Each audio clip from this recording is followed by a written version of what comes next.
Hey guys, in this quick tutorial I'll show you how to avoid tolls inside the Waze app. Please make sure to watch this video to the very end so you don't miss out on vital information. In saying that, let's dive in.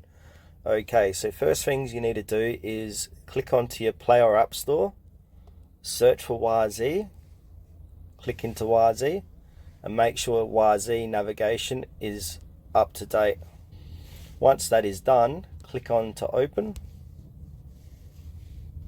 And then from here, click onto the three lines, should be located top left hand corner of your screen. And then click into settings. Alright, on this page here, click onto navigation. And here under preferences, avoid tolls, toggle that to on. You can also avoid ferries and freeways if you wish as well. Alright guys, that's the end of this video. Thanks for watching it till the very end. Please consider to like this video and subscribe to the channel if you found this tutorial helpful.